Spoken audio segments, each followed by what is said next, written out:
ማይክል ካሪክ የ11 ጨዋታዎች በፕሪሚየር ሊጉ ያለመሸነፍ ሪከርድ ዛሬ በሴንት ጄምስ ፓርክ በኒውካስል ተገቷል። በጣም የሚያናድ ነው።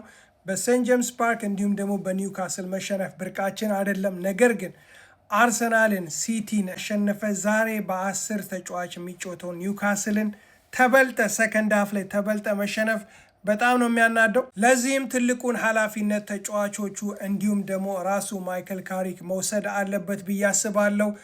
አንድ ነገር የተረዳነው ነገር ቢኖር ተጫዋቾቻችን በ3 ቀን ልዩነት ጨዋታዎችን መጮትና በኢንቴንሲቲ እንዲሁም ደግሞ በአግሬሲቭነት ፐርፎርም ማድረግ እንደማይችሉ ያየንበት ጨዋታ ነው። በዌስትሃሙ ጨዋታ ላይ ምን ያክል ኢንቴንሲታችን ድሮፕ እንዳደረግ አይተናል በ3 ቀን ልዩነት ኳስ በመጮታችን።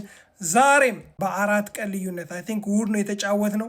በ4 ቀን ልዩነት ዛሬ ኒውካስልን መቅጠማችንን ተከትሎ ተጫዋቾቻችን ሙሉ ለሙሉ በ10 ተጫዋች እየተጫወተ ነው የሚመስሉት፣ እየጾሙ የሚጮቱ የሚመስሉት የኛ የማንቸስተር ዩናይትድ ተጫዋቾች ነበሩ። ከተጫዋቾቹ በተጨማሪ የተወሰነው ብሌም ማይክል ካሪክ ላይ መዋል አለበት ብዬ አስባለሁ። በተለይም ደግሞ የሰከንድ ሃፍ የጌም ማኔጅመንቱ እንዲሁም ደግሞ የተጫዋቾች ቅያሪው በጣም ተርብል ነበረ። እንዴት በ10 ተጫዋች የሚጮተው ኒውካስል ላይ ሰከንድ ሃፍ ላይ 1-1 ሆነ?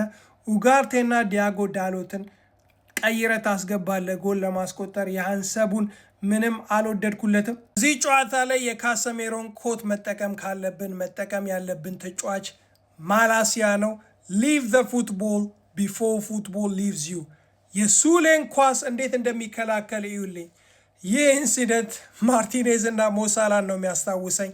ማላሲያ ለነበረን ቆይታ እጅግ አድርገን እናመሰግናለን። ነገር ግን ከዚህ በኋላ የማንቸስተር ዩናይትድ ማሊያ የመልበስ አቅሙ እንዲሁም ደግሞ ብቃቱ አለህ ብዬ አላስብም። ኒውካስሎች የሚገባቸውን ድል ያገኙት። በተለይም ደግሞ ራምስዴል የኒውካስል ማን ኦፍ ዘ ማች ነበሩ። የሚገራርሙ የነ ዘክሲን የነ ኮቢን የነ ዮሮን ሙከራዎች ሲያድን ነበረ። አትሊን ሽንፈቱን የበለጠ መራራ እንዳያደረገው ዛሬ ቪላ ተሸንፎ የ3ኛ ደረጃችንን አላጣንም። እንዲሁም ደግሞ ትላንትና ሊቨርፑል መሸነፉ በተወሰነ መልኩ ቢያጽናናንም በ10 ተጫዋች በኒውካስል መሸነፍ ያናዳል። ሆፕፉሊ በቀጣዩ የሜዳችን የቪላ ጨዋታ ላይ ይህንን መጥፎ ነገራችንን በማሻሻል ወደ አሸናፊነት እንመለሳለን ብዬ ተስፋ አረጋለሁ።